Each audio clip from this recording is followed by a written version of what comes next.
கர்த்தருக்கு பிரியமானவர்களே, ஒவ்வொரு மனுஷனுடைய வாழ்க்கையிலும் 2 பகுதிகள் உண்டு.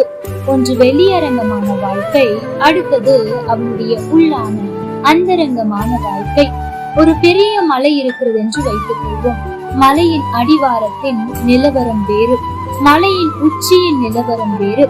மலையின் அடிவாரத்தில் காட்டு மிருகங்கள் உலாவக்கூடும், சலசலப்புகள் ஏற்படும், பறவை இனங்கள் சத்தமிட்டுக் கொண்டிருக்கும், காற்று பலமாய் வீசக்கூடும்.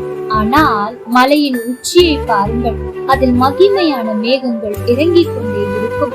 சூரியனுடைய மேன்மையான ஒளி இடைவிடாமல் வீசிக்கொண்டே இருக்கும். பூரண சமாதானமும் பூரண மகிமையும் உடையதாய் விளங்கும். தேவஜனமே, வெளியரங்கமான வாழ்க்கையிலே போராட்டங்களும் சஞ்சலங்களும் பாடுகளும் இருந்தாலும் உங்கள் உள்ளமானது உயர்ந்த மலையை போல நீதியின் சூரியன் ஆகிய கர்த்தரோடு உறவாடி கொண்டே இருக்கட்டும். கர்த்தருடைய வெளிப்பாடுகள் ஆகிய மகிமையான மேகங்கள் எப்பொழுதும் உங்களை சூழ்ந்து கொள்ளட்டும். ஒவ்வொரு நாளும் அதிகாலை வேளையில் கர்த்தரிடத்தில் தனியாக ஓடி சென்று மலையின் உச்சியின் மகிமையான மென்மையான அனுபவத்தை பெற்றுக் கொள்ளுங்கள். அப்பொழுது வெளியரங்க வாழ்க்கையில் எவ்வளவு போராட்டங்கள் வந்தாலும் கலக்கங்கள் வந்தாலும் கலங்க வேண்டிய அவசியமே இல்லை.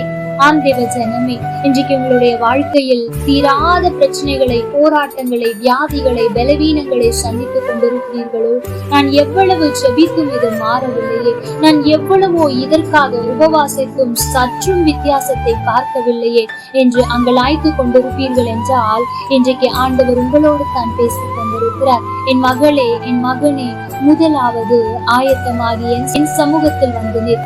எல்லாரையும் பார்த்துவிட்டு அவர்கள் உனக்கு உதவாத பட்சத்தில், அவர்களுடைய உதவி உனக்கு உதவாத பட்சத்தில் என் நோக்கி பார்ப்பதை விட முதலாவது என்னிடத்தில் வந்துவிடு.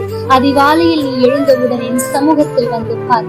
நான் உனக்கு இளைப்பாறுதலை தருவேன். முதலாவது நீ என்னை தேடும் போது உனக்கு என்னென்னலாம் தேவையோ அதை எல்லாம் நான் உனக்கு கொடுக்க போதுமானவராயிருக்கிறேன். உன்னுடைய பிரச்சனைகளை மாற்ற நான் வல்லமை உள்ளவராயிருக்கிறேன். என்ன செய்ய வேண்டும் தெரியுமா? முதலாவது நீ என் சமூகத்தில் வந்து நில். அப்பொழுது நான் அந்த நாள் முழுவதும் உனக்காக உன் சமூகத்தில் வந்து நான் நிற்பேன் என்று கர்த்தர் சொல்லுகிறார். இதைத்தான் யாத்ராகமம் 34 அதிகாரம் 2 சொல்லுகிறது. விடியற் காலத்தில் நீ ஆயத்தமாகி சீனாய் மலையில் ஏறி அங்கே மலையின் உச்சியின் காலமே என் சமூகத்தில் வந்து நில். ஆண்டேவ ஜனமே, காலையில் நாம் அவருடைய சமூகத்தில் நிற்கும் போது அந்த நாளில் எவ்வளவு பிரச்சனைகள் வந்தாலும் அவர் நம் கையை பிடித்து நடத்துவார். ஆனால் அதிகாலையில் நாம் ஆண்டவரை தேட வரும்போது போராட்டங்கள், பிரச்சனைகள் நம்மை மேற்கொள்ளும். அது மாத்திரமல்ல, ஆண்டவரை தேடுவதற்கு அது விடவே விடாது என்பதை ஒரு நாளும் மறவாதிருங்கள்.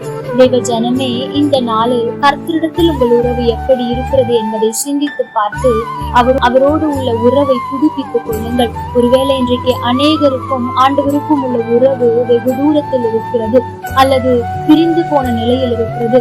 இந்த வருடத்தின் கடைசி நாட்களில் உங்களை நீங்கள் ஆண்டவரோடு உள்ள உறவில் இணைத்துக் கொள்ளுங்கள். அவர் உங்களுக்காக யாவையும் செய்வார். கர்த்தர் தாமே உங்களோடு கூட இருந்து உங்களை ஆசீர்வதிப்பாராக. ஆமென். லைக் பண்ணுங்க, ஷேர் பண்ணுங்க, கமெண்ட் பண்ணுங்க.